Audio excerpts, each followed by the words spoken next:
बिस्मिल्लाहिर्रहमानिर्रहीम। अस्सलाम वालेकुम नाज़रीन, आप यूट्यूब चैनल देख रहे हैं। मैं इमरान खान हूँ। कुछ खबरें आपके साथ शेयर कर देता हूँ। सबसे पहले तो बार बार फॉर्म 45 जो है वो नए नए बनाए जा रहे हैं, निकाले जा रहे हैं।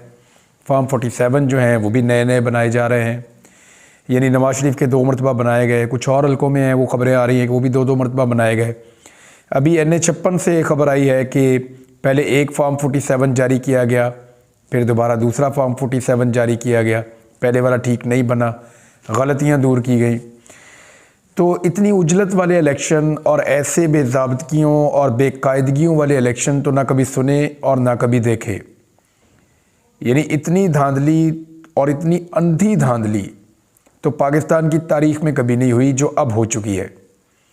यानी जो पाकिस्तान तहरीक इंसाफ के उम्मीदवारों के साथ हो रहा है, दूसरी जमात के जिस उम्मीदवार को सीट ऑफ़र की जाती है कि आपको जितवा देते हैं, आपका नोटिफिकेशन करवा देते हैं कि आप कामयाब हुए हैं, तो वो उम्मीदवार हाथ जोड़ रहे हैं अक्सर कि जनाब हम हार गए हैं, हम ये बोझ नहीं उठा सकते अपने ज़मीर के ऊपर कि हम हारे हुए इलेक्शन में अपनी जीत अनाउंस करवा दें। यानी कुछ लोग जो हैं वो ऐसे हैं, उनके अंदर ये गैरत बाकी है और वो ये कह रहे हैं। ये सूरत हाल तो हमने कभी नहीं देखी थी कि इलेक्शन कमीशन और निज़ाम वो जितवाना चाह रहा है और हारने वाला ये कह रहा है कि मैं हार गया हूँ भाई, मैं हार तस्लीम कर रहा हूँ। लेकिन इलेक्शन कमीशन कह रहा है नहीं नहीं आप नहीं हारे, हम आपको जितवा सकते हैं, आप जीत जाएं। ऐसा तो हमने कभी नहीं देखा था। फिर अब जो लोटे बनाने का सिलसिला है वो जारी है। जो सबसे पहले खबर आई लोटा बनने की, वो वसीम कादर की आई। वसीम कादर को मैं जानता हूँ, ये PMLN के अंदर हुआ करता था पहले, फिर एक दौर में इसने पाकिस्तान तहरीक इंसाफ ज्वाइन कर ली और फिर ये पाकिस्तान तहरीक इंसाफ के अंदर काम शाम करता रहा।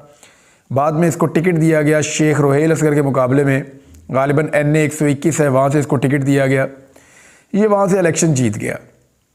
अब कहानी इतनी सादी नहीं है। वहाँ से इलेक्शन लड़ना चाहते थे जमशेद चीमा साहब, जो इमरान खान साहब के साथ आज भी कमिटेड हैं। मुसर्रत जमशेद चीमा और जमशेद चीमा, इन लोगों ने बड़ी सख्तियाँ बर्दाश्त की हैं। मेरा इनसे रब्ता भी हुआ है। इनकी प्रेस कॉन्फ्रेंस के बावजूद इन्होंने कभी इमरान खान पे हमला नहीं किया, अटैक नहीं किया और उसको धोखा नहीं दिया। बहुत सारे लोग हैं जो मुश्किलात के अंदर घिर गए और उनके कारोबार तबाह हो गए, बहुत कुछ हुआ, लेकिन वो यहाँ से इलेक्शन लड़ना चाहते थे। लेकिन उन्हें पार्टी ने हदायत दी कि आप यहाँ से इलेक्शन नहीं लड़ेंगे, तो उन्होंने अपनी कागजात नामजदगी वापस ले लिए और वसीम कादर को वहाँ से पार्टी ने टिकट जारी कर दिया। पार्टी के अंदर लोग मौजूद हैं, उन्होंने जारी करवा दिया। अब वसीम कादर वहाँ से इलेक्शन लड़ रहा था। अच्छा, मैं तो इसको अभी तक मुझे आइडिया भी नहीं हुआ कब ये पाकिस्तान तहरीक इंसाफ ज्वाइन कर गया था, मैंने कभी तवज्जो नहीं दी। मैं तो इसको समझता था ये PMLN में ही है। तो ये जो वसीम कादर है, इसने एक हल्फिया बयान भी लिया था। इसने अल्लाह को हाजिर नाजिर जानकर कहा था कि मैं हलफ देता हूँ कि मैं इमरान खान का साथ नहीं छोड़ूंगा, मैं इलेक्शन लड़ूंगा और लोटा नहीं बनूंगा, मैं इमरान खान को धोखा नहीं दूंगा, मैं अल्लाह को हाजिर नाजिर जानकर ये हलफ लेता हूँ। ये हलफ लिया वसीम कादर ने। और फिर उसकी एक वीडियो आती है जिसमें वो हाथ बांध के मरीम नवाज़ के साथ खड़ा है और मरीम नवाज़ इसके साथ ऐसे फातिहाना अंदाज में खड़ी है जैसे कि एक ट्रॉफ़ी उन्होंने जीती है और एक कोई बड़ा कारनामा किया है। और वसीम कादर कह रहा है जी मैं जीत गया हूँ, अपने हल्के में काम करवाऊँगा और मैं शुक्रगुजार हूँ और मैं पार्टी में वापस आ गया हूँ। बात यह है, अगर पार्टी में वापस आना है तो भाई बेशर्म आदमी, आप इस्तीफ़ा दीजिए, जो इलेक्शन आप जीते हैं उसको दोबारा लड़िए अपनी पार्टी के टिकट पर, फिर आप कामयाब हो जाइए और अपनी पार्टी में वापस आ जाइए। वोट आपने लिया इमरान खान के नाम पे। यानी जिन लोगों ने वसीम कादर को वोट दिया वो लोग अब सोशल मीडिया पे बता रहे हैं, बहुत बड़ी तादाद में लोग जो है वसीम कादर के घर के बाहर जमा हो गए एहतजाज करते हुए। सोशल मीडिया पे लोग ये बता रहे हैं कि जनाब आपको वोट नहीं डाला वसीम कादर, तुम्हें तो हम जानते भी नहीं हैं, हमने तो वोट डाला इमरान खान को और हमने वोट डाला शरीफ ख़ानदान की नफ़रत में और तुमने हमारा डला हुआ वोट जाके उनके आगे ही बेच दिया। यानी ये जो लोटा बना है वसीम कादर, अभी हाल ही में वसीम कादर को इस बात का पता है कि वो शेख रोहेल के मुकाबले में, शेख रोहेल असगर उन चंद सियासतदानों में से है जिनकी सीटें बड़ी सिक्योर थीं लाहौर में, जिनकी बड़ी मजबूत ग्रिप थी अपने हल्के के ऊपर। तो शेख रोहेल असगर को तो लगता था वो इलेक्शन जीत जाएगा हर हाल में, लेकिन शेख रोहेल असगर को शिकस्त अगर दी है लोगों ने तो वो क्यों दी है? वसीम कादर तो कभी सोच भी नहीं सकता, ख़ुद तो वो एक काउंसलर भी नहीं बन सकता।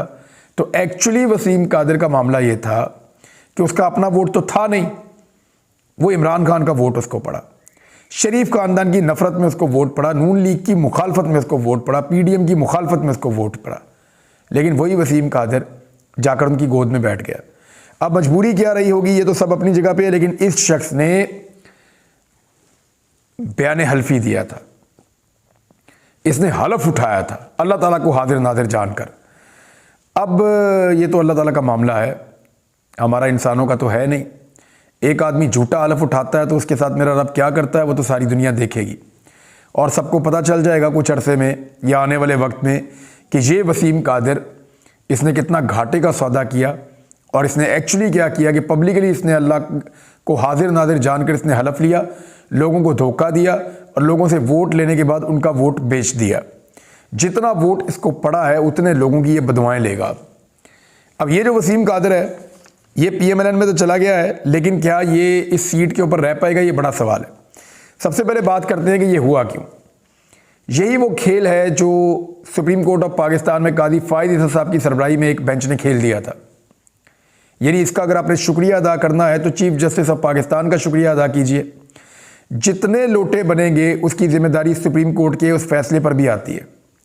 पेशावर हाई कोर्ट ने बल्ले का निशान बहाल कर दिया था पाकिस्तान तहरीक इंसाफ का, और ये जो हॉर्स ट्रेडिंग है या घोड़ों की ख़रीदारी है या मंडियां लगने का जो मामला है वो उन्होंने ख़त्म कर दिया था पेशावर हाई कोर्ट ने इलेक्शन कमीशन के फ़ैसले को गलत करार देते हुए। लेकिन काजी फ़ाइज़ ईसा साहब ने कौम के ऊपर ये मेहरबानी की कि एक सियासी जमात से उसका इंतखाबी निशान छीन लिया और उसके उम्मीदवारों को आज़ाद हैसियत में छोड़ दिया। अब वो जो उम्मीदवार इलेक्शन लड़े हैं उनको कानूनी तौर पे बाउंड नहीं किया जा सकता, इस किस्म का एक तासुर मौजूद है। अब आइन और कानून क्या करता है इसका फैसला आने वाले दिनों में होगा। कुछ लोग अलग तरह की राय दे रहे हैं, वो मैं आपको बता देता हूँ। लेकिन अगर इसका सहरा किसी के सर बांधा जा सकता है तो काजी फ़ाइज़ ईसा साहब के जितने लोटे बनेंगे, जितनी हॉर्स ट्रेडिंग होगी, जितनी लालच दी जाएगी, जितनी दो नंबरी होगी, सुप्रीम कोर्ट ऑफ पाकिस्तान का फ़ैसला, वो स्या फ़ैसला जिसके ऊपर काजी फ़ाइज़ ईसा की तारीफ़ें करने वाले लोग भी उनके ख़िलाफ़ हो गए, उन पर उन्होंने तनकीद की, वो स्या फ़ैसला इस सारी मंडियों लगने की वजह बनेगा। ये याद रखिएगा, हमेशा जब भी दुआ दें तो काजी फ़ाइज़ ईसा साहब को याद रखें। अब इसमें हो क्या सकता है, देखिए कुछ मुगला का ये मानना है कि हल्के के अवाम रुजू कर सकते हैं लाहौर हाई कोर्ट से या सुप्रीम कोर्ट से या अदालत से, और वो जाकर ये कहेंगे जी हमने तो इमरान खान को वोट डाला था, इसने हमसे वोट मांगा था कि ये इमरान खान का वफादार है, इसने ये हलफ लिया था। एक और चीज़ भी हो सकती है, ये जो इसने हलफ लिया उसकी वीडियो मौजूद है। इस हलफ को तोड़ने पर, क्योंकि इस आदमी ने हलफ लिया अल्लाह को हाजिर नाजिर जानकर, हलफ को तोड़ने पर भी ये आदमी नायल हो सकता है, क्योंकि झूठ बोलना, अमानत में ख़यानत करना, उसके ऊपर भी आपके ऊपर आर्टिकल आइन का लग जाता है। ये सादिक और अमीन नहीं रहा, लिहाजा इसने हलफ तोड़ दिया, हलफ लेकर, और उसी हलफ की बुनियाद पे लोगों ने इसको वोट दिया था। सादिक और अमीन नहीं रहा, इसकी सीट खारिज हो सकती है, फारिग हो सकती है, वहाँ पे दोबारा री इलेक्शन हो सकता है लाहौर में। तो एक तो ये चीज़ है। दूसरा, हल्के के वोटर रुजू कर सकते हैं कि जनाब हमने वोट तो इमरान खान को डाला था, इसको तो डाला ही नहीं था और इसने हमारा वोट बेच दिया। तीसरी एक और चीज़ भी हो सकती है, सलमान अकरम राजा साहब ने भी इसके ऊपर केस किया हुआ है कि जितने भी आज़ाद उम्मीदवार खड़े हुए हैं बेशक पाकिस्तान तहरीक इंसाफ से इंतखाबी निशान छीन लिया गया है, लेकिन पाकिस्तान तहरीक इंसाफ बतौर सियासी जमात इलेक्शन कमीशन ऑफ पाकिस्तान में रजिस्टर्ड है, और ये जमात एक हैसियत रखती है सियासी जमात की। और जितने आज़ाद उम्मीदवारों ने अपने कागजात नामजदगी जमा करवाए हैं उन्होंने उसमें ये बताया है कि उनकी एफिलिएशन पाकिस्तान तहरीक इंसाफ के साथ है, लिहाजा इनके पास इंतखाबी निशान तो नहीं है, लेकिन ये सारे पाकिस्तान तहरीक इंसाफ के लोग हैं। इसके ऊपर उन्होंने केस किया था एक लाहौर हाई कोर्ट में। लाहौर हाई कोर्ट ने कहा इलेक्शन कमीशन को कि 10 दिन में इसको डिसाइड करें, और इलेक्शन कमीशन ने फैसला उसके खिलाफ दिया। अब ये मामला अपील में जाएगा, हो सकता है सुप्रीम कोर्ट में जाए, और वकला इसके ऊपर जोर देंगे कि जो पाकिस्तान तहरीक इंसाफ से एफिलिएटेड बंदा था जिसने कागजात नामजदगी जमा करवाते हुए लिखा कि मेरा ताल्लुक पाकिस्तान तहरीक इंसाफ से है, गो के बाद में उसको इंतखाबी निशान नहीं मिला, तो वो है तहरीक इंसाफ का MNA है, और जब वो छोड़ कर जाएगा तो उस पर डिफेक्शन क्लॉज लगेगी, और जब उस पर डिफेक्शन क्लॉज लगेगी तो वो नायल हो जाएगा। ये जो है एक नुक्ता ये भी है, हलफ तोड़ना जो है वो भी एक नुक्ता है। तो अगर ये सीट फारिग हो जाती है या सुप्रीम कोर्ट से या अदालत से कोई ऐसा फैसला आता है तो बाकी लोग लोटा बनने से बच जाएंगे, लेकिन कुछ लोटे तो बनेंगे और इस तरह के करैक्टर के लोग तो लोटा बनेंगे। अब ये आदमी ज़िंदगी भर इलेक्शन नहीं लड़ पाएगा, अगर लड़ेगा तो इसकी दुर्गत वो बनेगी कि ये हमेशा याद रखेगा। ये हुकूमत चंद दिन की हुकूमत है, ये ज़्यादा चलनी भी नहीं है, बहुत थोड़े अरसे के लिए हुकूमत बनी है ऐसा दिखाई देता है, और ये हुकूमत चल नहीं पाएगी क्योंकि ये मुल्क को नहीं चला पाएंगे। उसके रीज़न मैं आपको दे देता हूँ अभी।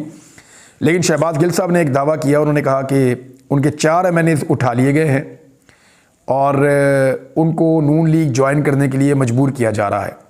एक और सवाल जो पैदा होता है वो ये है कि पाकिस्तान तहरीक इंसाफ के साथ सबसे बड़ा हाथ हुआ है इन इंतखाबात में, और अभी तक पाकिस्तान तहरीक इंसाफ ने थोड़ा रोला रप्पा तो डाला है लेकिन प्रॉपर कोई वाइट पेपर जारी नहीं किया।